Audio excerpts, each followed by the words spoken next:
কে কে কে ওখানে? কে ওখানে? কে ওখানে?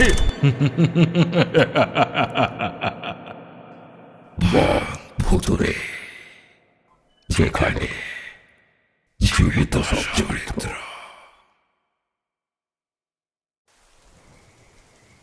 শীতের শেষ, গ্রীষ্মের শুরুতে চৈত্র বৈশাখ মাসে হঠাৎ হঠাৎ আকাশ কালো হয়ে আসে। বিকেল বা সন্ধ্যার মুখে কালবৈশাখীর দাপটে আবহাওয়ার দ্রুত পরিবর্তন ঘটে যায়। ধুলোঝড় শুরু হয়, তারপরেই বজ্রবিদ্যুৎ সহ বৃষ্টি নামে। আজও তার কোনো ব্যতিক্রম হয়নি। কালবৈশাখী এসে সব তছনছ করে পথঘাট একাকার করে দিয়ে গেছে। তবুও জল কাদা ডিঙিয়ে বটঝুড়ি গ্রামের ছেলেপিলেরা সদল বলে বিকেলে ঠিক গোবিনের চায়ের দোকানে এসে হাজির হয়েছে শিবুদার টানে। শিবুদা মানে শিবনারায়ণ চক্রবর্তী পাড়ার ক্লাবের সেক্রেটারি। প্রতি মাসে অন্তত দুবার করে ক্লাবে আড্ডা দিতে তিনি আসেন। কিছুক্ষণ তাস পিটিয়ে পাশে গোবিনের দোকানে বসে চা তেলে ভাজা খেতে খেতে ক্লাবের ছেলে ছোকরাদের সঙ্গে গল্পগুজব করেন তিনি। অন্যান্য দিনগুলো প্রচুর ব্যস্ততার মধ্যে কাটান, কারণ তিনি শহরে কর্মরত। মাসের প্রথম এবং শেষ শনিবার নিয়ম করে তিনি ক্লাবে আসেন। লম্বা ছিপছিপে দোহারা চেহারার শিবুদা একটু রকচটা গোছের হলেও মানুষ হিসেবে খুব ভালো এবং অমায়িক স্বভাবের। গোবিনের দোকানে শিবুদা আসা মানেই চা চপের জমজমাট আড্ডা, আর তার সঙ্গে একটা করে গল্প ফ্রি। তাই এই দুটো শনিবার সবাই গল্প শোনার জন্য মুখিয়ে থাকে। ঝড় বৃষ্টি হচ্ছে দেখে শিবুদাও আজ সময়ের আগেই চলে এসেছেন। ভেজা ছাতার জল ঝেড়ে মুছে দোকানের এক কোণে দাঁড় করিয়ে রেখে মাচায় উঠে বসলেন তিনি। দোকানের ভেতর জল থই থই করে একেবারে। গেল বর্ষা থেকেই দোকানের মাচার ব্যবস্থা করেছে গোবিন। যাই হোক, শিবুদা গুছিয়ে বসে হাঁক পেড়ে বললেন, ওরে গোবিন, এই চপের সাথে আর ঝাল মুড়ি চাই, কিন্তু এই আদা চায়ের সাথে জমবে বেশ ভালো। হ্যাঁ, ছেলের দল হৈ হৈ করে উঠল। দলনেতা বংশী কিছু বলার আগেই সুজন বলে উঠল, শিবুদা, মনে আছে তুমি একদিন বলেছিলে তোমার জীবনের অভিজ্ঞতার কাহিনী শোনাবে? এর আগে যে কয়টা কাহিনী শুনিয়েছিলে সেগুলো কিন্তু বেশিরভাগই অ্যাডভেঞ্চারের গল্প, প্রেম বিরহের গল্প ছিল। আজ আমাদের তোমার জীবনে ঘটা কোনো সত্যি ঘটনা শোনাও। তুমি কখনো কোনো হাড় হিম করা সত্য ঘটনা শুনেছো? হ্যাঁ, তা শুনেছি বই কি, আর ভয়ও পেয়েছি। তবে একবার একটা ডায়েরি হাতে এসেছিল, তাতে যে ঘটনাটার কথা লেখা ছিল তা পড়ার পর আমি দীর্ঘদিন কোনো দিঘি বা ঝিলের ধার দিয়ে একা একা যাতায়াত করিনি। গেলেই মনে হতো এই বুঝি ঝিল থেকে উঠে এসে কেউ আমার গলা টিপে ধরবে, কিংবা কিংবা আমার পা ধরে টেনে হিঁচড়ে ওই ওই ওই জলের নিচে নিয়ে যাবে। বলো কি গো শিবুদা, এমন অভিজ্ঞতাও আছে তোমার গপ্পঝুড়িতে? ডায়েরিতে এমন কি ঘটনার কথা লেখা ছিল যে তোমার মতো সাহসী মানুষও এইভাবে ভয় পেতে পারে? সব পুঙ্খানুপুঙ্খ বলো, নইলে কিন্তু আজ তোমায় আর ছাড়ছি না। বেশ বেশ, তাহলে চুপ করে বস সবাই। হই হল্লা করলে কিন্তু উঠে চলে যাবো, এই আমি বলে দিলুম। না না শিবুদা, তুমি বলো। গল্প শুরু হলেই সবাই চুপ করে যাবে। শিবুদা একটু কেশে গলাটা পরিষ্কার করে নিয়ে বললেন,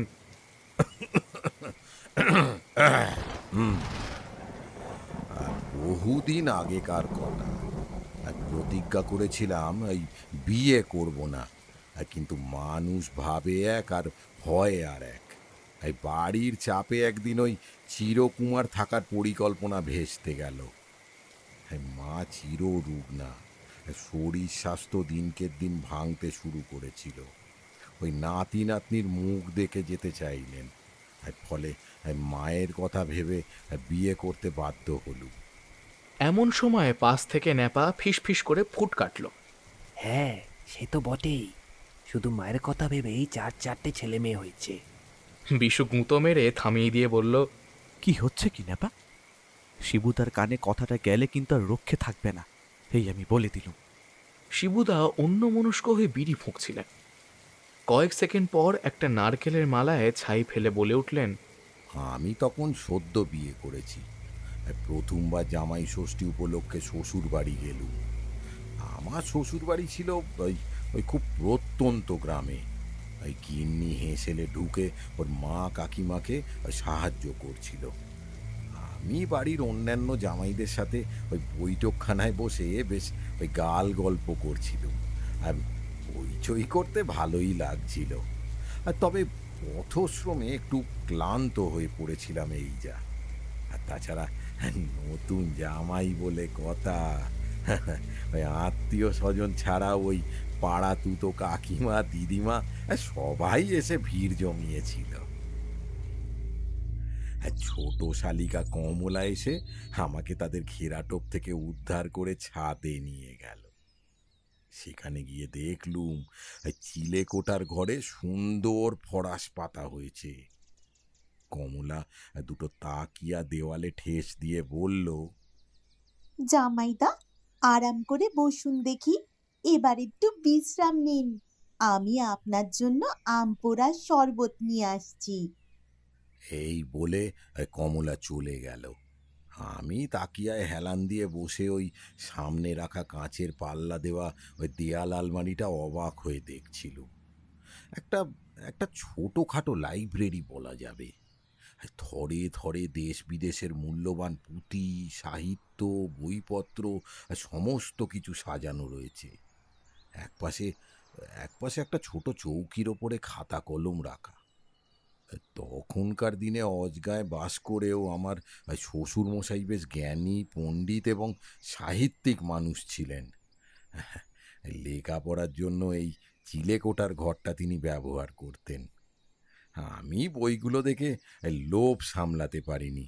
ওই উঠে কাঁচের পাল্লা সরিয়ে বইগুলো ঘেঁটে দেখছিল।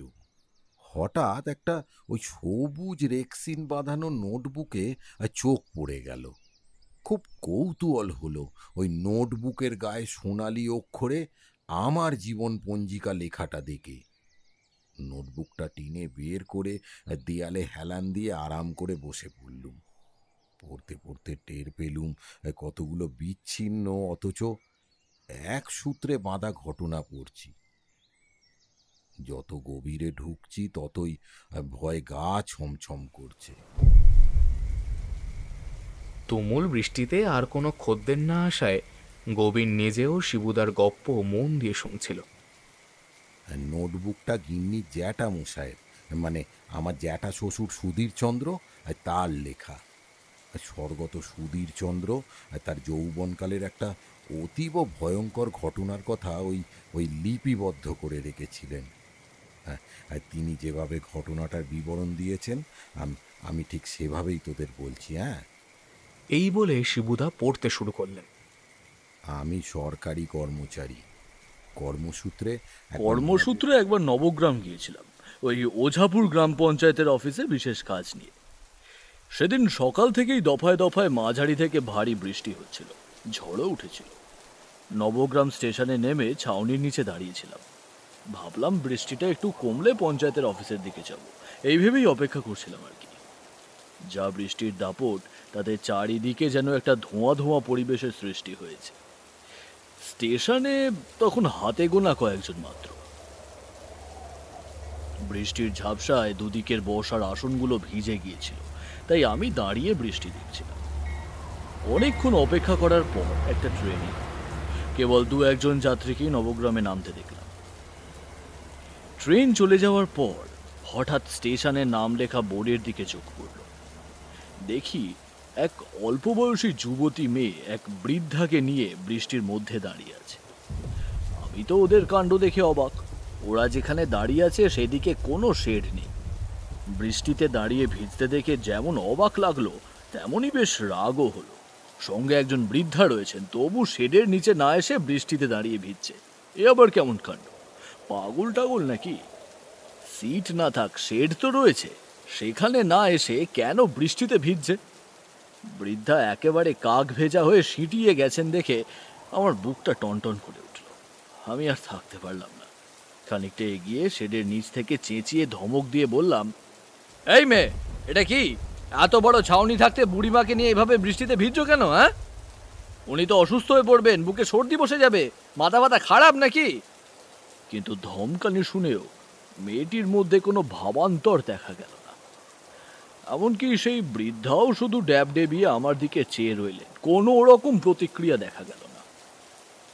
বৃদ্ধার চোখের দিকে তাকিয়ে মুহূর্তের জন্য মনে হলো তার দৃষ্টি মোটেও স্বাভাবিক নয়, বরং বরং পাথরের মতো স্থির। প্রথমে মনে হলো উনি কি অন্ধ? কানেও মনে হয় শুনতে পান না। মেয়েটিকেও ওই একই রকম লাগলো। বুকটা হু হু করে উঠল। বুঝিয়ে সুজিয়ে শেডের নিচে নিয়ে আসবো ভেবে বৃষ্টি মাথায় করেই ওদের দিকে এগিয়ে গেলাম, কিন্তু যেতে যেতেই সব ভোঁভা, কাউকে দেখতে পেলাম না। বিস্ময়ের ঘোর কাটতে সময় লাগলো। নিজের চোখকে প্রথমে বিশ্বাসই করতে পারিনি। তারপর দেখলাম সত্যি কেউ নেই। আমার পাশে একটি লোক দাঁড়িয়েছিল, সেও বলল, আরে ও দাদা, আপনি কার সঙ্গে কথা বলছেন? হ্যাঁ, আর বৃষ্টির মধ্যে ওদিকে গেলেন কেন? আমি লোকটিকে ঘটনাটা জানালাম। আরো 2-3 জন এগিয়ে এলো। সব শুনে ওরা বলল, আপনি নির্ঘাত ঘোরের মধ্যে ছিলেন মশাই, এই ধুম বৃষ্টিতে চোখ ধাঁধিয়ে গেছে। কিন্তু ওরা যতই যাই বলুক, আমি স্বপ্ন দেখিনি, ঘোরের মধ্যেও ছিলাম না। যা দেখেছি সজ্ঞানেই দেখেছি। কিছুক্ষণ পর বৃষ্টি কমে এলো। ওদিকে পঞ্চায়েতের অফিসে যেতে দেরি হয়ে গেলে আসল কাজটাই পণ্ড হয়ে যাবে, এই ভেবে সেদিকে হাঁটা দিলাম। কাজ সেরে বেরোতে বেরোতে বিকেল 5টা বেজে গেল। ট্রেন ধরবো বলে স্টেশনের দিকে হেঁটে আসছি, এমন সময় পিছন থেকে একটা পরিচিত কণ্ঠ কানে এলো। পিছন ফিরে দেখি আমার অধস্তন কর্মচারী অখিলেশ আমাকে ডাকছে। কিছুদিন আগে অখিলেশ বলেছিল একদিন সময় করে সহকর্মীদের ওদের গ্রামের বাড়িতে নিয়ে যাবে। এই নবগ্রামেই নাকি ওদের দেশের বাড়ি। গ্রামের বাড়িতে নাকি সুন্দর গোলাপ বাগিচা, সবজি ফলমূলের ক্ষেত, খামার, পুকুরের টাটকা মাছ, সব কিছুই আছে। শুনে আমরাও রাজি হয়ে গিয়েছিলাম। সেই অখিলেশকে এখানে দেখে আমি বেশ অবাক হলাম। নবগ্রামে ও কখন এলো, কবে এলো, সেটা বুঝতেই পারলাম না। আমি জিজ্ঞাসা করলাম, আরে অখিলেশ, তুমি এখানে কখন এলে? ওই গতকাল আপিস করে চলে এসেছো বুঝি? সে অনেক কথা সুধীরদা, পরে বলবো খন। এখন চলুন তো, আমাদের বাড়িতে আজকে রাতটা একটু থাকবেন।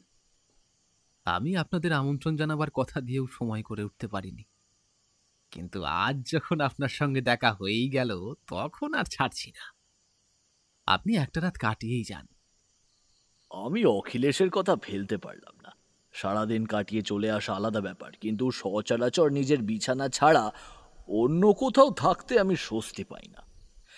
কিন্তু অখিলেশের কথায় কেন জানি না রাজি হয়ে গেলাম। পরের দিন শনিবার, তাই বাড়িতে এমনিতেও বলা ছিল কাজ শেষ হতে খুব দেরি হয়ে গেলে রাতটা কোনো হোটেলে কাটিয়ে দেব। আসলে আশপাশটা একটু ঘুরে দেখার ইচ্ছে ছিল। গ্রামের পরিবেশ বরাবরই আমাকে টানে। ভালো হোটেল না জুটলে রাতটা স্টেশনে বসেই কাটিয়ে দেব, এমন পরিকল্পনাই করেছিলাম। যাই হোক, প্ল্যাটফর্ম পেরিয়ে একটা পায়ে হাঁটা পথ ধরে অখিলেশ আমায় নিয়ে গেল। মিনিট 5 হাঁটার পর একটা দোকান থেকে নিজের সাইকেলটা নিয়ে আমাকে বলল, সুধীরদা, আপনি এক কাজ করুন বুঝলেন, আমার সাইকেলটা নিয়ে ওই সামনের রাস্তা ধরে চলে যান।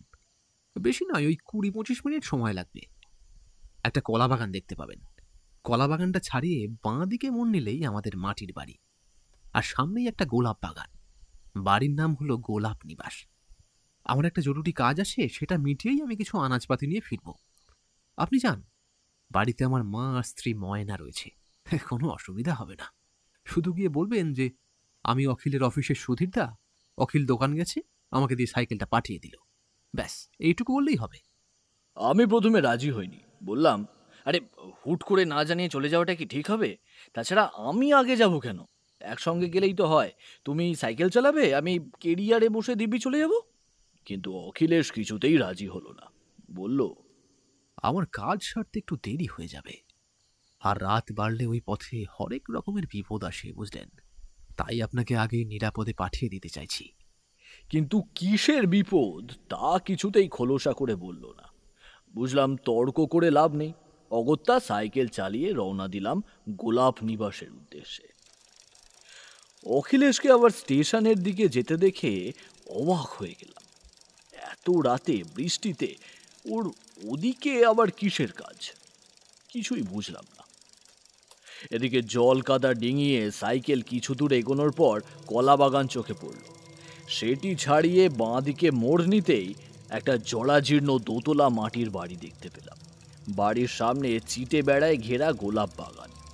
উঠোন, দাওয়া, ঘরদোর সর্বত্রই অযত্নের ছাপ থাকলেও গোলাপ বাগানে যে নিয়মিত যত্ন নেওয়া হয় তা দেখলেই বোঝা যায়। অখিলেশের কাছে আগেই শুনেছি বাড়িতে মাত্র 2 জন স্ত্রীলোক রয়েছেন। আমি কি বলবো ভেবে না পেয়ে হাঁক পেড়ে বললাম, ভাই অখিলেশ, বাড়ি ফিরেছো নাকি? আমি অফিসের সুধীর দা। সঙ্গে সঙ্গে বাড়ির ভেতর থেকে একজন কম বয়সী স্ত্রীলোক মাথায় কাপড় দিয়ে বেরিয়ে এলো। সে আমাকে আপ্যায়ন করে বলল, ভেতরে আসুন দাদা, আপনি কলকাতা অফিসের সেই সুধীর দা তো, ভেতরে আসুন। আমি থতমত খেয়ে বললাম, হ্যাঁ, তুমি কি অখিলেশের স্ত্রী? দুঃখিত, মাফ করবেন, আপনি কি অখিলেশের স্ত্রী ময়না দেবী? হ্যাঁ, আমি ময়না। আপনি গুরুজন, আমারে তুই করে বলুন দাদা। আমি খুশি হয়ে বললাম, আচ্ছা বেশ বেশ, তুমি করেই বলবো। তবে যাই বলো বোন, অখিলেশ কিন্তু আমায় আগে ভাগে সাইকেলে পাঠিয়ে দিয়ে রীতিমতো লজ্জায় ফেলে দিয়েছে। বললাম একসঙ্গে আসি, কিন্তু কিছুতেই রাজি হলো না। বলল কি একটা কাজ সেরে তারপর ফিরবে। রাত বাড়লে আমার বিপদ হতে পারে। তবু সংকোচ হচ্ছে, হুট করে এসে হাজির হয়ে তোমাদের বিড়ম্বনায় ফেলে দিলাম। আমি কথা বলতে বলতে লক্ষ্য করলাম ময়নার মুখটা দেখা যাচ্ছে না। গাঁয়ের বধূ, তাই লম্বা করে ঘোমটা টেনে রেখেছিল। আড়াল থেকে শুধু নাকের নথ, ঠোঁট আর চিবুক দেখা যাচ্ছিল। কথা বলতে বলতে লম্বা দুটো সূচালো দাঁত মাঝে মাঝেই ঠোঁটের দুপাশ থেকে ঠেলে বেরিয়ে আসছে দেখে আমার খুব অস্বস্তি হচ্ছিল। সচরাচর এই রকম দাঁত চোখে পড়ে না। আমি সেদিক থেকে চোখ সরিয়ে কলা পাতায় হাত পা ধুয়ে দাওয়ায় এসে উঠলাম। ময়না একটা ধুলোমাখা চাটাই ঝেড়ে ঝুড়ে পেতে বসতে দিল আমাকে। দাওয়ার সর্বত্রই ঝুল, কালি আর মাকড়সার জালে ভর্তি। সবকিছুই কেমন যেন অদ্ভুত ঠেকছিল। এমন সময় ঘরের ভেতর থেকে কাঁপা কাঁপা গলায় এক বৃদ্ধা মহিলা বলে উঠলেন, ও বউ, কে এসে? কার সাথে কথা কইছিস? অকিল এলো নাকি? অখিলেশের বৃদ্ধা মা কাত্যায়নী একতলার কোণের ঘর থেকে বেরিয়ে আসতে দেখলাম। তিনি বিধবা বৃদ্ধা, তবু ময়নার মতোই লম্বা ঘোমটা টেনে রেখেছেন। ভাবলাম এদিককার রীতি রেওয়াজ হয়তো এমনই। ঘোমটার আড়াল থেকে অখিলেশের মায়ের কাঁচা পাকা চুলের কিছুটা অংশ দেখা যাচ্ছিল। শুকনো কালো ঠোঁট, পান দোক্তা খাওয়ার ফলে কালচে দাঁতগুলো ক্ষয়ে যাওয়ার বদলে যেন আরো লম্বা হয়ে গেছে। হাতে পায়ের চামড়াও খসখসে, খড়ি ফাটা। শরীরের ওপর যত্ন না নিলে যেমনটা হয় তেমনই আর কি। বৃদ্ধর সঙ্গে আলাপ পরিচয় সেরে অখিলেশের অপেক্ষায় বসেছিলাম। আমার চোখ গেল ময়নার দিকে। লম্ফের আলোয় যতটুকু লক্ষ্য করলাম, ময়নার বাকি দাঁতগুলো আকারে স্বাভাবিক হলেও খুব বেশি সাদা, ঝকঝকে একেবারে। সে আপ্রাণ চেষ্টা করছে দুপাশে বেয়াড়া দাঁতগুলোকে লুকিয়ে রাখতে, অথচ সেটা বারবার ফাঁক ফোকর দিয়ে বেরিয়ে আসছে। ওদিকে অখিলেশের প্রতীক্ষায় বসে থেকে আমার কোমর ধরে গেল। খিদেও পেয়েছিল, কিন্তু মুখ ফুটে বলতে লজ্জা পেলাম। ভাবলাম একবার বাইরে গিয়ে হাঁটাহাঁটি করি, অখিলেশ ঠিক চলে আসবে। কিন্তু বেড়ার কাছে গিয়ে আমার মাথা ঘুরে গেল। যে বেড়ার আগল ঠেলে ঘন্টাখানেক আগেই আমি গোলাপ নিবাসে এসেছি, সেখানে আগল ঠেলা তো দূরের কথা, কোনো ফটক বা দরজাও নেই। অনেক উঁচু বেড়া দিয়ে ঘেরা জমিতে ঝোপঝাড়, লম্বা লম্বা নলখাগড়ার মতো ঘাস, বন তুলসী, ফণিমনসা, কাঁটা, ঝোপ সব মিলিয়ে একটা অদ্ভুত পরিবেশ। গোলাপ বাগিচা উধাও, কোনো দিকেই কোনো বেরোনোর পথ নেই। তেলের কুপি, লম্ফ যা যা জ্বলছিল সব নিভে গিয়ে বাড়িটা ঘুটঘুটে অন্ধকারে খাঁ খাঁ করছে।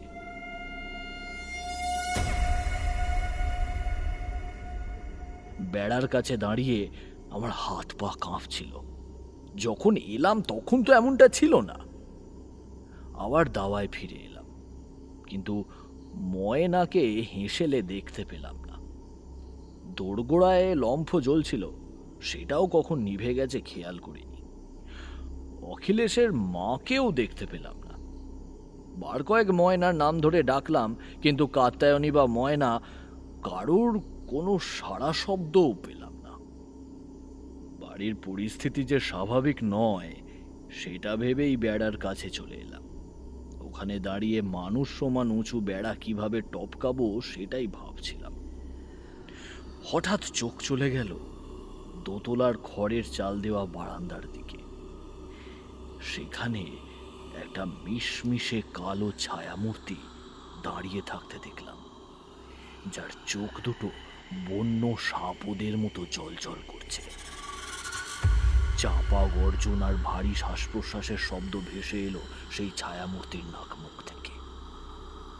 ঝোপঝাড়, কাঁটা গাছ ঠেলে, আঁচড়, আঘাত যাই লাগুক, আমি বেড়া টপকে পালানোর চেষ্টা করলাম, কিন্তু পারলাম না।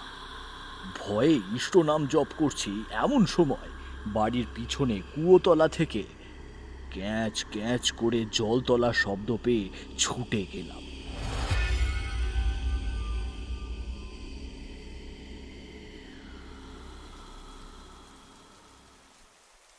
গল্পের আবহ যখন তুঙ্গে, তখনই বিষে আলটপকা মন্তব্য করে বসল। আচ্ছা শিবুদা, তোমার জ্যাঠা শ্বশুর ঘণ্টাখানেক ধরে শুধু নিচের তলায় ঘোরাফেরা করলেন, একবারও দোতলায় গেলেন না?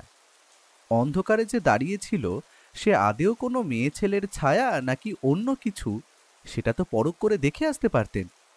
মেচা জাতীয় বড় কোনো নিশাচর পাখিও তো হতে পারে। উনি বোধহয় তোমার মতো অত সাহসী ছিলেন না, তাই না? শিবুদা ফস করে জ্বলে উঠে বললেন, এই দেখ বিশে, গল্প থামিয়ে এত প্রশ্ন করলে তাল কেটে যায়। ধৈর্য ধরে শুনবি তো শোন, আর না হলে উঠে যা। বাকিরাও কটমট করে চেয়েছিল। বিশু ধ্যাতানি খেয়ে চুপ করে গেল। কি যেন বলছিলাম? ওই যে কুয়োতলার ক্যাঁচ কোঁচ শব্দ শুনে তুমি বাড়ির পিছনে গেলে। ও হ্যাঁ, মনে পড়েছে। আর তারপর শোন। রাত 11টা নাগাদ শব্দটা শুনতে পেয়েছিলাম, অথচ ছুটে গিয়ে দেখলাম কুয়োতলা ফাঁকা, কেউ কোথাও নেই, এক ফোঁটা জলও কোথাও পড়েনি। অখিলেশ তখনও আসেনি। এমন সময় বাইরে দিঘির জলে একটা আলোড়ন সৃষ্টি হলো। মনে হলো জল কেটে ভারী কিছু চলাফেরা করছে। উপায় না দেখে সাহস করে দোতলায় উঠে গেলাম। জানলার নিচেই শান্ত দিঘির কাজল কালো জলের ওপর চাঁদের আলো পড়ে ঝিলমিল করছে। ভয় ভুলে দৃশ্যটা মুগ্ধ হয়ে দেখছিলাম। শব্দটাও কিছুক্ষণের জন্য থেমে গিয়েছিল, কিন্তু কয়েক মিনিট পরেই আবার শুরু হয়ে গেল। সচকিতে দেখলাম কুমিরের মতো শক্ত উঁচু পিঠওয়ালা কোনো জলজ জন্তু জল কেটে পাড়ের দিকে এগিয়ে আসছে। আমার হঠাৎ বাড়ির পিছনে খিড়কি দৌড়ের কথা মনে পড়ে গেল। আমি যাওয়ার পর ময়না খিড়কি দৌড় খুলে কাজ করছিল। ওদিকে সম্ভবত কোনো বেড়া নেই। আতঙ্কে সব ভুলেই গিয়েছিলাম। এখন কিন্তু ওই জন্তুটাকে ভালোভাবে দেখার জন্য দৌড় খুলে ছুটে গেলাম। কুমিরের মতো চেহারা হলেও দুদিকে দুটো রাক্ষুসে মাছের মতো শক্ত পাখনা ছিল। কাঁচের গুলির মতো সবুজ ধূর্ত চোখ দুটো এক রাস হিংস্রতা নিয়ে একবার জ্বলছে একবার নিভছে। কখনো স্থির দৃষ্টিতে শিকারের অপেক্ষায় ওঁত পেতে চেয়ে আছে। বিরাট হাঁ করে চোয়াল খুলছে আবার বন্ধ করছে, বিচিত্র হুঙ্কার দিচ্ছে মাঝে মাঝে। গলা শুকিয়ে কাঠ হয়ে গেল আমার। অনুভব করলাম আমার পা মাটিতে গেঁথে গেছে, নড়াচড়া করার শক্তিও হারিয়ে ফেলেছি। তবে আমার কোনো ক্ষতি করার উদ্দেশ্যে জলজ প্রাণীটা এগিয়ে আসেনি, তা অচিরেই টের পেলাম। লেজের ঝাপটায় জল ছিটকে এসে গায়ে লাগছিল। আমি পাড়ের দিক থেকে একটু দূরে সরে এলাম। তবে ওই বৃহদাকার প্রাণীটা যে জীবিত নয়, কোনো অতিলৌকিক সত্তা, তা বুঝতে অসুবিধা হলো না। গপ্পের পাতা থেকে যেন বাস্তবে উঠে এসেছে, তবে কার অপেক্ষা করছে সেটা বোঝা গেল না। হাত ঘড়িতে সময় তখন প্রায় রাত 12টা বাজে। অখিলেশের হলো কি, কেন আসছে না? কোনো বিপদ আপদ হলো না তো ছেলেটার? আমার চিন্তার জাল ছিন্ন করে সেই মুহূর্তে বাড়ির ভেতর থেকে কান্নার শব্দ ভেসে এলো। আমি হন্তদন্ত হয়ে ছুটে গেলাম। খিড়কি দরজা দিয়ে ঢুকে উঠোনে পা দিতেই একটা দৃশ্য দেখে আমার বুকের রক্ত হিম হয়ে গেল। দেখলাম সাদা চাদরে ঢাকা একটা মৃতদেহ উঠানের মাঝখানে পড়ে আছে। দুরু দুরু বুকে মুখের চাদরটা সরাতেই বিদ্যুৎ গতিতে ছিটকে সরে এলাম। বিশ্ব ব্রহ্মাণ্ড দুলে উঠল চোখের সামনে। দেখলাম অখিলেশের গলা কাটা মৃতদেহ, পাশে রক্তাক্ত কাটা মুন্ডটা পড়ে আছে। আমার বুক ফুঁড়ে আর্তনাদ বেরিয়ে এলো। অখিলেশের মা ফুপিয়ে ফুপিয়ে কাঁদছে। তার মাথার কাপড় সরে গিয়ে মাটিতে আঁচল লুটিয়ে পড়েছে। বৃদ্ধার মুখ দেখে আমার হৃদযন্ত্রের কার্যকারিতা বন্ধ হয়ে যাওয়ার উপক্রম হল। নবগ্রাম স্টেশনে তুমুল বৃষ্টিতে দেখা সেই বৃদ্ধাই ছিলেন অখিলেশের মা। তবে কি ওনার সাথে তখন ময়না ছিল? চারিদিকে গুমোট ভাব, ছিটে ফোটাও হাওয়া ছিল না। তবু বৃদ্ধার সনের নুড়ির মতো কেশরাশি বিনা বাতাসে কানের দুপাশ থেকে কিভাবে অমন করে উঠছে। জলে ভরা চোখ দুটো হঠাৎ বন্য সাপদের মতো জ্বলে উঠেছে। আমার হাত পা ঠান্ডা হয়ে গেল। বৃদ্ধা খোনা গলায় চেঁচিয়ে বলে উঠল, ছাড়বো না, তোদের কাউকে ছাড়বো না, সবটাকে মেরে ফেলবো।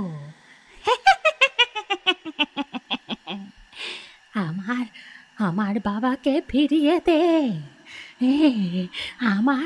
আমার বাবাকে ফিরিয়ে দে। বৃদ্ধা কখনো হাসছে, কখনো অখিলেশের দেহ আঁকড়ে ধরে কাঁদছে। কিন্তু তিনি নিজেও যে আর এই জগতের বাসিন্দা নন তা বুঝতে অসুবিধা হলো না। তার মরা মাছের মতো অপার্থিব দৃষ্টিও জীবন্ত হয়ে কান্নায় পরিণত হল। আমার বুকের ভেতর অনবরত হাতুড়ির আঘাত পড়ছে। বুক ফেটে যাচ্ছে অখিলেশের জন্য।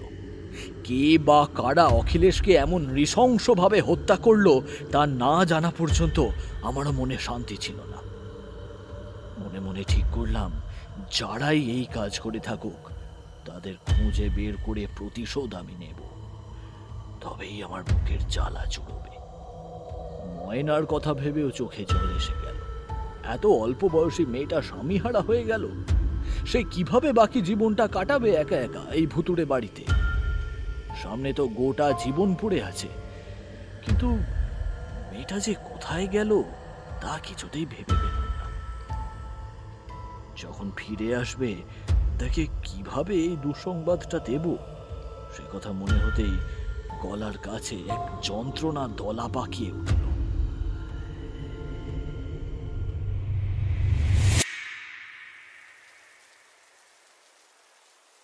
এমন সময় বিষে ফিসফিস করে বলে উঠল, আহারে, বুড়োর দরদ কত! ময়না পাখির একাকিত্ব দূর করতে যেত নিশ্চয়, নাকি ওকে নিয়ে গেঁড়ে বসেছিল? বংশী তীর্যক হাসি হেসে বলল, এইটা কিন্তু একেবারে জব্বর দিয়েছিস বিষে। পাখি শিকারেই যেত বুড়োটা। খিক খিক করে হেসে উঠল দুজনে। এই কি হচ্ছেটা কি? থাম তোরা। শিবুদা শুনতে পেলে কি ভাববে বলতো? হাজার হোক ওনার সৌরমশাইয়ের আপন দাদা বলে কথা। তাছাড়া সবটা না জেনে কারোর চারিত্রিরে কালি লাগানো ঠিক নয় কো। নেহাদ আজ গপ্প শোনার ভিড় বেড়েছে তাই, নইলে শিবুদা তোদের গুলতানি শুনে গপ্প থামিয়ে উঠে যেতেন। ধমক খেয়ে বংশী আর বিষে চুপ করে গেল। ওদিকে শিবুদা ওদের আর চোখে দেখে নিয়েছিলেন, কিন্তু কিছু বলেননি। ভাবটা এমন দেখালেন যেন গল্পের বাকি অংশটা শুনলেই ওদের হাসি বেরিয়ে যাবে। শিবুদা কয়েক সেকেন্ড চুপ থেকে আবার বলতে শুরু করলেন, যার অস্তিত্ব নিয়ে এত কথা ভাবছি সেই ময়নার কোনো হদিশ পাওয়া গেল না। কিন্তু কেন? বৃদ্ধা জীবিত হোক বা মৃত, তার কান নাকি ময়নার কানে পৌঁছায়নি। যদিও প্রচন্ড আতঙ্কে ছিলাম, তবুও আবার দোতলায় উঠে ঘরগুলো খুঁজে দেখতে লাগলাম। দোতলায় পাশাপাশি 3টি ঘরই তালা দেওয়া। তালার অবস্থা দেখে চমকে গেলাম।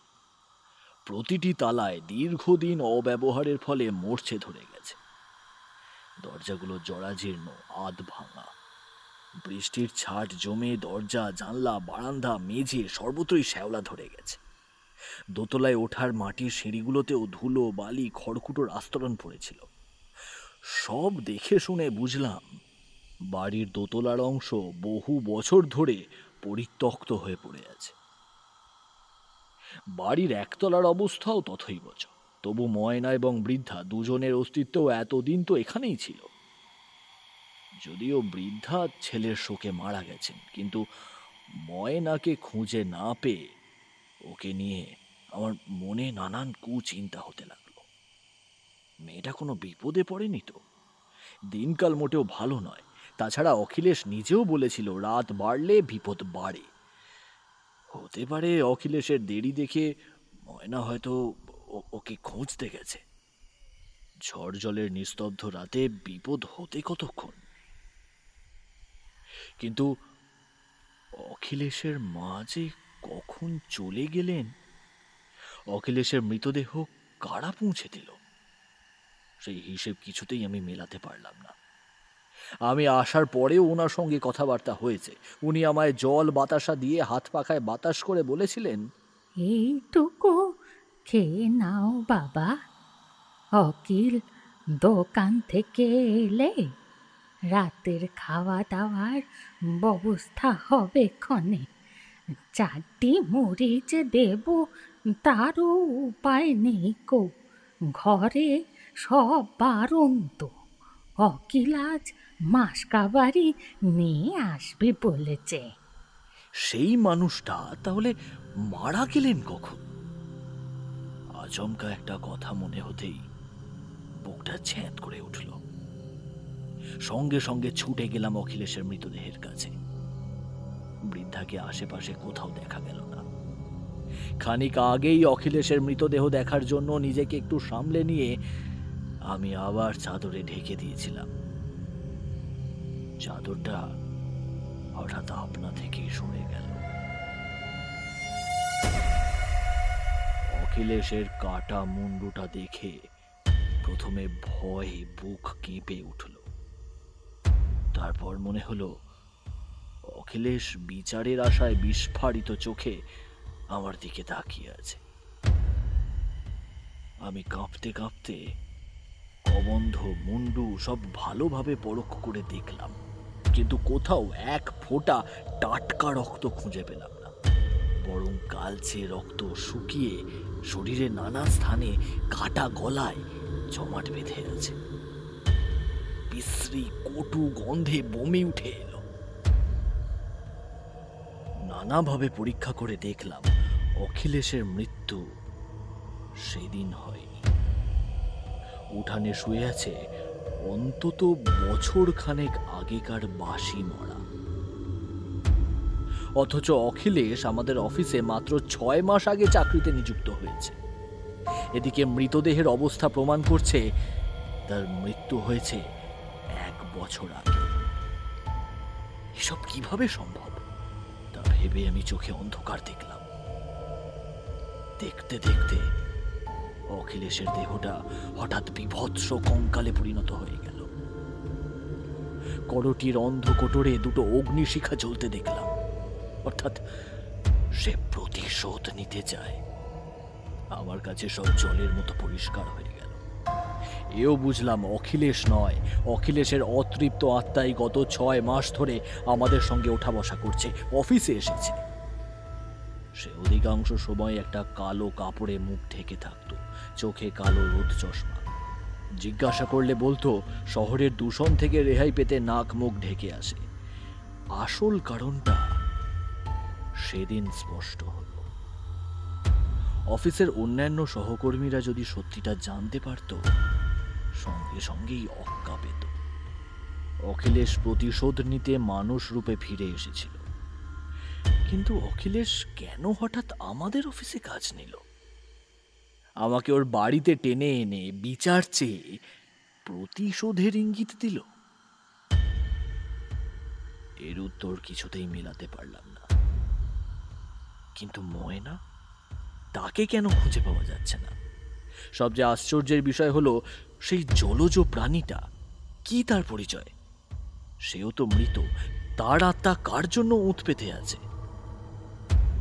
আমি যেন এক মৃত্যু পরিতে দাঁড়িয়ে আছি। হঠাৎ মনে হলো, সবকটা মৃত্যুই কি তবে এক সূত্রে গাঁথা? রাত বাড়ছে, ময়নার নাম ধরে বহুবার ডেকেও কোনো সাড়া পেলাম না। একবার মনে হলো ঝামেলায় জড়িয়ে লাভ কি, পালিয়ে যাই বরং। কিন্তু তারপরেই মনে হলো সদ্য বিধবা মেয়েটাকে এইভাবে একা ফেলে যাওয়া যাবে না। খিড়কি দরজা দিয়ে বেরিয়ে আবার যখন বাড়ির ভেতর প্রবেশ করতে যাচ্ছি, তখন দিঘির দিক থেকে আবার সেই বিশাল কোনো জলজ প্রাণীর সাঁতার কাটার শব্দ ভেসে আমি এক লাফে দিঘির ধারে চলে গেলাম। আমার আশঙ্কাই সত্যি হলো। ওই ভয়ঙ্কর বিভীষিকাময় জলজন্তুর চেহারা বদলে গিয়ে ভেতর থেকে বেরিয়ে এলো এক ভীষণ দর্শনা নারী মূর্তি, অখিলেশের স্ত্রী ময়না। আতঙ্কে জ্ঞান হারানোর আগের মুহূর্তে টের পেলাম ময়না বিকট হাসি হাসতে হাসতে আমার পা দুটোকে হিঁচড়ে টানতে টানতে জলের ভেতরে নিয়ে যাচ্ছে। আমার চোখের সামনেটা অন্ধকার হয়ে গেল। কিছুই মনে নেই। যখন চোখ মেলে তাকালাম, দেখি পূব আকাশে অল্প অল্প রং ধরেছে। সর্বাঙ্গে অসহ্য যন্ত্রণা নিয়ে উঠে বসলাম। কিভাবে ডাঙায় উঠেছি তা ভেবে পেলাম না। ময়নার কথা মনে পড়তেই সভয় দিঘির দিকে তাকালাম। জলের মধ্যে আবার কোনো জলজ প্রাণীর ঝাপটা মারার শব্দ। দেখলাম একটা বিরাট জলজ প্রাণীর পেট চিরে বেরিয়ে আসছে ময়নার অপার্থিব রাক্ষসে চেহারা। তার ঠোঁটের দুপাশ থেকে দুটো সদন্ত উঁকি মারছে। সবুজ স্ফটিকের মতো গোল গোল চোখ দুটো আমার দিকে ক্রুদ্ধ দৃষ্টিতে তাকিয়ে আছে। তীক্ষ্ণ ফলার মতো লম্বা দাঁত দেখে মনে পড়ে গেল অখিলেশের বাড়িতে আসার পর থেকে ময়নার এই সদন্ত দুটিকে লুকিয়ে রাখার চেষ্টা করছিল বারবার। সে আর মানুষ নেই, আদপেই এক অতি প্রাকৃত জলজ প্রাণীতে পরিণত হয়েছে। কিন্তু এর কারণ কি? গোলাপ নিবাসে সকলেই মৃত। হাতের কাছে পেয়েও আমার গায়ে ওরা একটা আঁচড় অবধি কাটেনি। অথচ দিঘির কাছে যেতেই ময়না কেন আমাকে জলের তলায় টেনে নিতে গেল? আবার ফিরিয়েই বা দিল কেন? কিভাবে ওর এমন করুণ দশা হলো? অখিলেশ কি জেনে বুঝেই ময়নাকে বিয়ে করেছিল, নাকি বিয়ের পর ময়নার আসল রূপ প্রকাশ পেয়েছে? ভেবে পেলাম না। অথচ আমি ময়নার কোনো ক্ষতি করিনি, বরং ওকে সদ্য স্বামীহারা ছোট বোনের মতো আগলাতে চেয়েছিলাম। তখনও ওর অতিলৌকিক সত্তার সঙ্গে আমার পরিচয় ঘটেনি।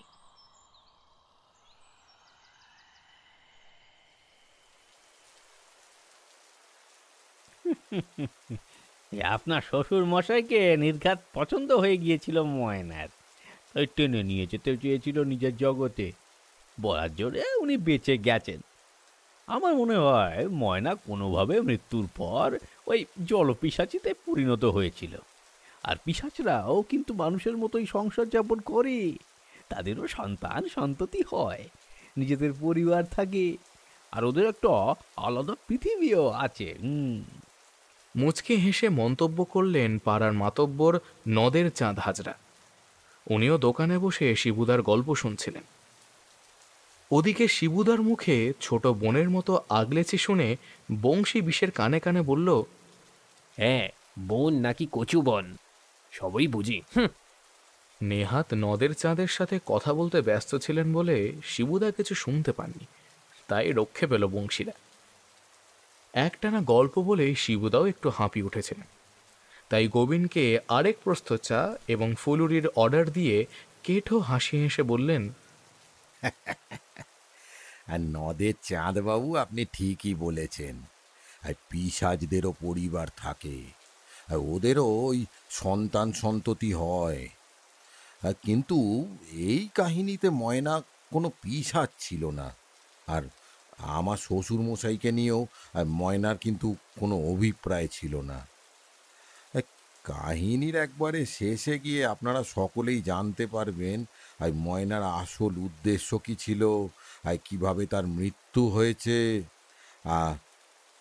এইটুকু বলতে পারি যে মূল ঘটনা সূত্রপাতটা হয়েছিল ওই ময়নাকে নিয়েই। অখিলেশ তো নিমিত্ত মাত্র ছিল, তবু ভাগ্যের ফেরে তাকেও মরতে হয়েছিল। নদের চাঁদ হাজরা চুপসে গেলেন শিবুদার কথা শুনে। বিষে বংশীরাও বরাবরের মতো চুপ করে গেল। সুজন উৎসুক হয়ে বলল, তারপর তারপর কি হলো শিবুদা? ফতুয়ার পকেট থেকে একটা বড় রুমাল বের করে মুখ মুছে শিবুদা বললেন, তারপর ডায়েরিতে লিখেছিলেন, জ্ঞান ফিরে আসার পর আমার সঙ্গে একটা ভয়ঙ্কর ঘটনা ঘটে গেল। আমি আর দিঘির পাড়ে দাঁড়িয়ে না থেকে অখিলেশের বাড়ির দিকে যেতে উদ্যত হলাম, কিন্তু এক পাও এগোতে পারলাম না। পিছন থেকে আমার পা ধরে হিড় হিড় করে টানতে টানতে সেই অতি প্রাকৃত জলজ সত্তা আমাকে আবার জলের মধ্যে টেনে নিয়ে যেতে চাইল। আমি কিছুতেই নিজেকে ছাড়াতে পারলাম না ওর দৃঢ় বেষ্টনী থেকে। বুঝলাম আমার শেষ সময় ঘনিয়ে এসেছে। হয়তো আমিও পরিণত হব কোনো অতি প্রাকৃত শক্তিতে। পায়ে অপার্থিব হাতের চাপ বাড়ছিল। মনে হলো আমি যেন তলিয়ে যাচ্ছি অতলের আহ্বানে।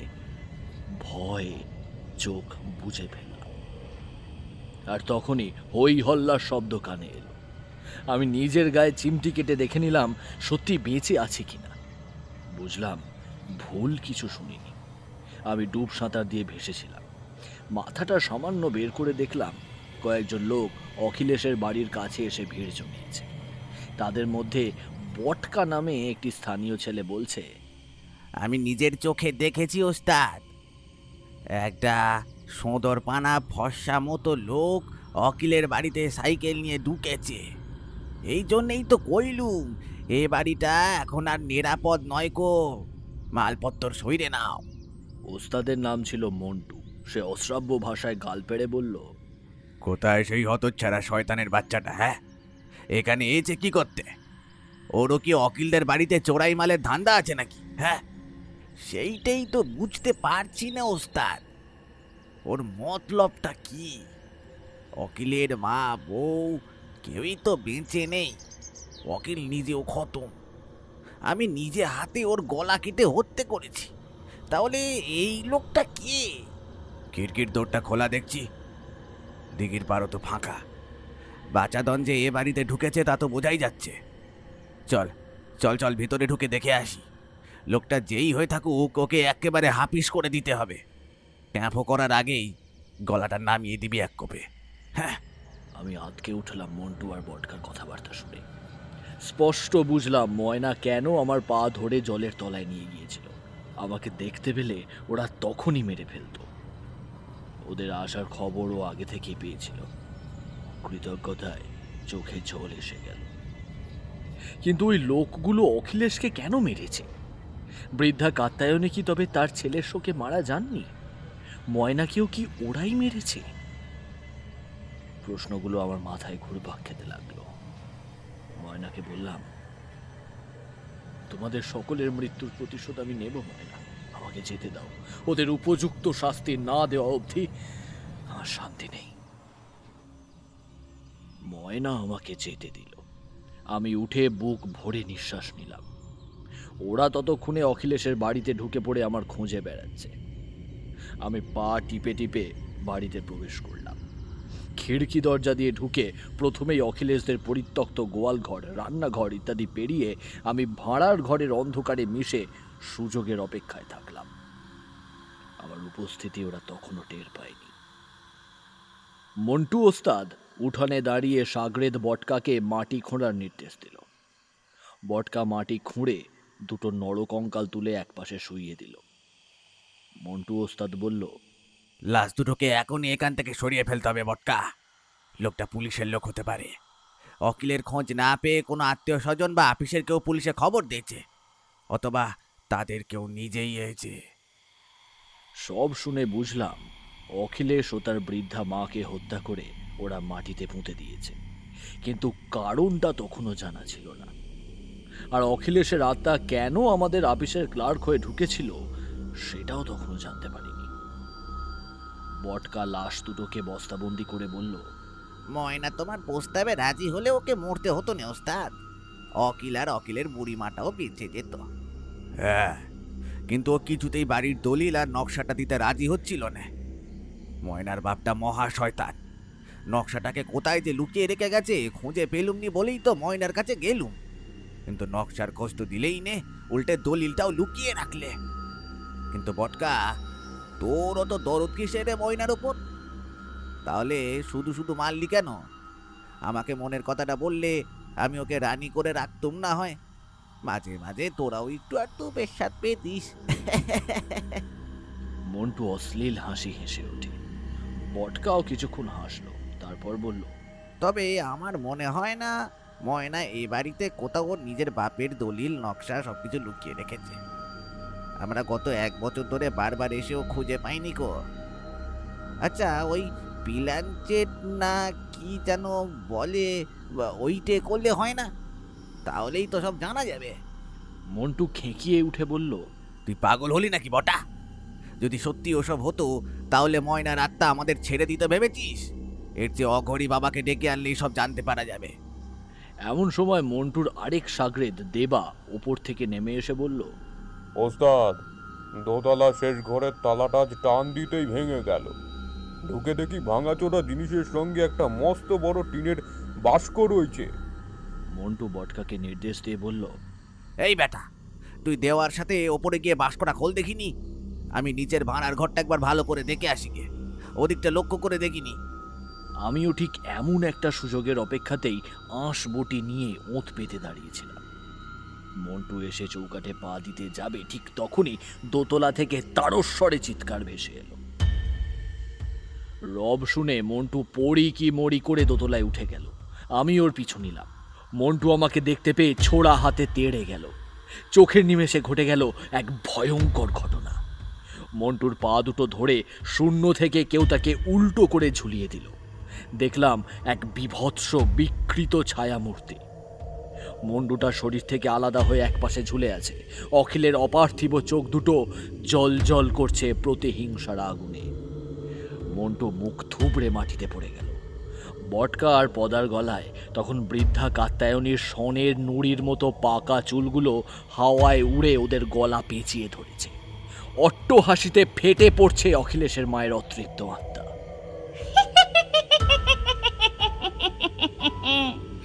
কি ভেবেছিলি আমাদের মেরে সব কিছু তোরা ভোগ করবি, তাই না? নে, এবার কত ভোগ করবি কর। ওদিকে শূন্য থেকে মুখ থুবড়ে মাটিতে পড়ে নাক মুখ ফেটে চৌচির হয়ে গিয়েছিল মন্টু। সেই অবস্থায় খিড়কি দরজা খুলে ছুটে পালাতে গেল। মাটির দুধাপ সিঁড়ি বেয়ে নামতে যেতেই দিঘি থেকে জলের স্রোত হড়পা বানের মতো ছুটে এলো মন্টুর দিকে। ভয়ে সে বাড়ির ভেতরেই ঢুকে পড়ল। উঠোনের কাঁটা ঝোপ পেরিয়ে বেড়া টপকে পালানোর চেষ্টা করল, কিন্তু বানের জল ততক্ষণে গোলাপ নিবাসকে ঘিরে ফেলেছে। উঠানে হুড়মুড় করে জল ঢুকে পড়ল, আর মুহূর্তের মধ্যে মন্টু, বটকা আর দেবাকে ভাসিয়ে নিয়ে গেল দিঘির দিকে। চারপাশে জল থই থই করছে। ধীরে ধীরে জল সরে গেল। আমি কিং কর্তব্য বিমূঢ় হয়ে অখিলেশকে দেখছিলাম। এমন সময় বৃদ্ধা কাত্যায়নী ফ্যাস ফ্যাসে গলায় আমাকে বললেন, তোকে এ বাড়ির দায়িত্ব দিয়ে গেলুম বাছা। দোতলার ঘরে টিনের বাক্সে বাড়ির দলিল আর গুপ্তধনের নকশা রাখা আছে। ময়নার বাবা ময়নাকেই সমস্ত ধন দৌলত আর গুপ্তধনের নকশা দিয়ে গেছিলেন। ওই ওই সম্পত্তি কাল হয়ে দাঁড়ালো। আমি স্তব্ধ হয়ে গেলাম। অখিলেশের সেই মুন্ডহীন ও বিভৎস চেহারা দেখে কান্নার বেগ আর ধরে রাখতে পারিনি। নীরবে অশ্রুপাত করেছি সারা রাত। শুনেছি অখিলেশ নাকি আমার অনেক আগে থেকেই আমাদের অফিসে কাজ করত। মাঝখানে ওর বদলি হয়ে যায়। তারপর আমি সেই অফিসে চাকরি নিয়ে গেলাম। প্রায় 6 মাস পর অখিল আবার সেই অফিসেই এলো। আসলে ততদিনে অখিলেশ মারা গেছে। আমি ভাবতেই পারিনি যে প্রতিদিন একজন অতৃপ্ত আত্মার সঙ্গে ওঠা বসা করছি। প্রথম থেকেই ওকে আমার ভালো লেগেছিল। আমি ওকে ছোট ভাইয়ের মতো স্নেহ করতাম। অখিলেশও আমাকে দাদা বলে সম্বোধন করত। কিন্তু মাত্র কদিনের আলাপেই সে আমাকে ঘটনার ইঙ্গিত দিয়ে ওদের বিশাল সম্পত্তির রক্ষণাবেক্ষণের দায়িত্ব দিয়ে যাবে তা ভাবতে পারিনি। তখনও জানতাম না এসবের পিছনে একটা গোপন ইতিহাস আছে। সেই অতীতের ইতিহাস আমি লিখে যাব। যাই হোক, এরপর অখিলেশের অতৃপ্ত আত্মা ধীরে ধীরে মাটির নিচে অদৃশ্য হয়ে গেল। এমন সময় দিঘির দিক থেকে সেই অপার্থিব সত্তার হুঙ্কার শুনতে পেলাম। জলে ঝাপটা মারা শব্দ পেয়ে দৌড়ে গেলাম। সঙ্গে সঙ্গে একযোগে 3-3 বার গগন বিদারী আর্তনাদ ভেসে এলো। বুঝলাম আসল খেলা শুরু হয়ে গেছে। উঠান থেকে অনেক আগেই জল সরে গিয়েছিল।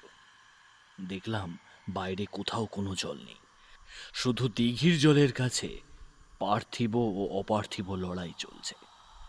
বিশাল আকার জলজ দানবের ধারালো লেজের ঝাপটায় বটকা আর দেবা সারা শরীর ক্ষতবিক্ষত হয়ে দিঘির জল রক্তে লাল হয়ে গেল।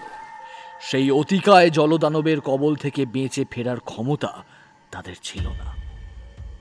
অবশেষে সলিল সমাধি হয়ে গেল। মন্টু সেই দৃশ্য দেখে কাঁপতে কাঁপতে কোনো মতে সাঁতরে পাড়ে ওঠার চেষ্টা করছিল। এমন সময় সেই জলদানবী এক ঝটকায় মন্টুর ঘাড় ধরে টেনে নিয়ে গেল মাছ দিঘিতে। সেই অতি প্রাকৃত সত্তার আসল রূপ দেখে মন্টুর বুক ভয়ে শুকিয়ে গেল। ময়নার গায়ে কেরোসিন ঢেলে জীবন্ত পুড়িয়ে মেরেছিল ওরা। জলের মধ্যে কেরোসিনের উগ্র গন্ধ পেয়ে ভয়ে আঁতকে ওঠে মন্টু। ময়নার চোখে প্রতিশোধের আগুন জ্বলজ্বল করছিল। এক লহমায় মন্টুর গলা আর বুক চিড়ে দিল তীক্ষ্ণ দাঁত আর নখের আঘাতে। ফিনকি দিয়ে রক্ত ছিটকে এল। পরক্ষণেই হঠাৎ মাংস পোড়ার কটু গন্ধে ছেয়ে গেল আশেপাশের বাতাস। এমন অতি লৌকিক দৃশ্য আমাকে কখনো দেখতে হবে তা স্বপ্নেও ভাবিনি। জলের মধ্যে আগুনের ঘেরা টোপে জ্বলতে শুরু করলো মন্টু ওস্তাদের দশাশই চেহারাটা। সে যতবারই সেই ঘেরাটোপ থেকে বেরিয়ে যাবার মরিয়া চেষ্টা করছিল, আগুনের শিখাও ততই দীর্ঘ থেকে দীর্ঘতর হয়ে তিল তিল করে ও সর্বাঙ্গ পুড়িয়ে দিচ্ছিল। মন্টুর ক্ষীণ স্বর ভেসে এলো, আমাকে ক্ষমা করো, এবারের মতো ছেড়ে দাও, দয়া করো, আর কখনো কারো সাথে এমন কাজ করব না, ছেড়ে দাও। আমি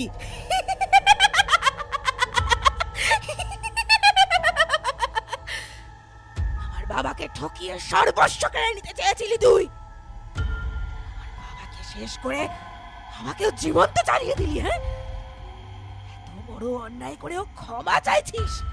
ময়না জ্বলন্ত শরীরে ছুটে এসে এই দিঘির জলেই ঝাঁপ দিয়েছিল। এক জল পিশাচ ওঁত পেতেছিল শিকারের অপেক্ষা। সেই পিশাচ তার অতি লৌকিক ক্ষমতার দ্বারা ময়নার আত্মাকে প্রতিস্থাপন করেছিল একটি মৃত জলজ প্রাণীর শরীরে। শক্তি ধারণ করে প্রতিশোধ নিতে ফিরে এসেছে ময়না। অখিলেশের সঙ্গে ময়নার বিয়ের পর একদিন তার বাবা টের পান তার ব্যবসার অংশীদার মণিলাল ওরফে মন্টু তাদের পারিবারিক গুপ্তধন এবং সম্পত্তির হদিশ পেয়ে গেছে। মন্টু তাকে হত্যা করে সব কেড়ে নিতে চায়। মৃত্যুর আগে বাবা তার মেয়েকে পূর্বপুরুষদের গুপ্তধনের হদিশ দিয়ে সব কথা বলে যান। গুপ্তধনের নকশা, বাড়ির দলিল ইত্যাদি ময়না তার স্বামী অখিলেশের বাড়িতে লুকিয়ে রাখে। মন্টু সেদিন আড়াল থেকে বাবা মেয়ের সব কথা শুনে ফেলে। এরপরই সে ময়নার বাবাকে হত্যা করে। কিছুদিন পর এক ঝড় জলের রাতে অখিলেশের অনুপস্থিতিতে মন্টু সদল বলে এই বাড়িতে হানা দেয়। ময়না সম্পত্তি দিতে রাজি হয় না, ফলে ওরা কাত্যায়নী দেবীর চোখের সামনে নৃশংসভাবে ময়নাকে পুড়িয়ে মারে। অখিলেশের বাড়ি ফেরার পর মা ও ছেলেকেও হত্যা করে মাটিতে পুঁতে দেয় ওরা। অখিলেশের মা আমাকে সম্পত্তি রক্ষণাবেক্ষণের দায়িত্ব দিয়ে বলেছিলেন, দোতলার ঘরে কাঠের বাক্সে একখানা চিঠি আছে, আমি যেন পড়ে দেখি। সেই চিঠি পড়ে আমার মাথা ঘুরে গেল, আমি ভিমড়ি খেয়ে পড়ে গেলাম।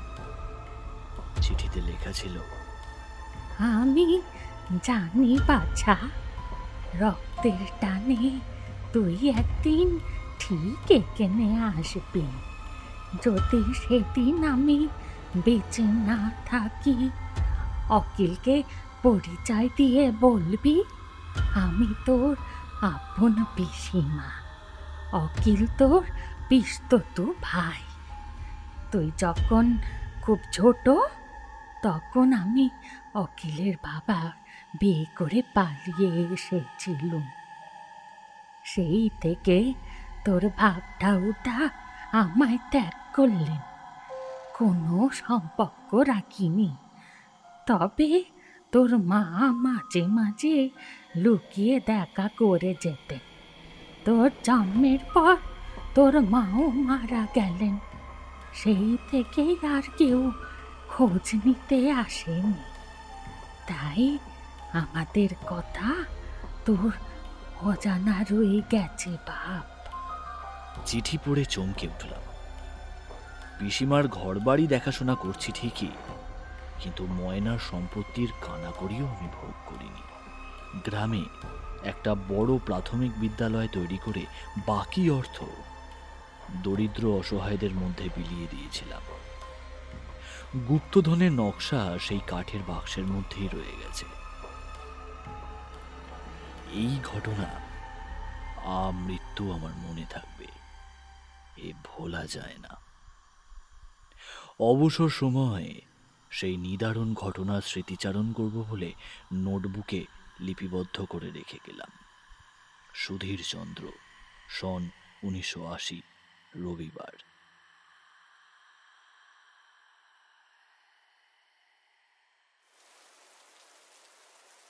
শ্বশুর মশাইয়ের সেই ওই দীর্ঘ জীবনপঞ্জি পড়ে দীর্ঘশ্বাস ফেলা ছাড়া আর কিছুই করার ছিল না আমার।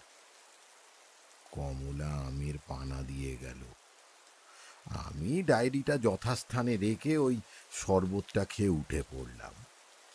শিবুদার গল্প শুনে সবাই ভাষা হারিয়ে ফেলেছিল। কারোর মনে আর কোনো প্রশ্ন ছিল না। বংশী এবং বিষে একেবারে স্তব্ধ হয়ে গেল। আর কিছু বলার সাহস ছিল না ওদের।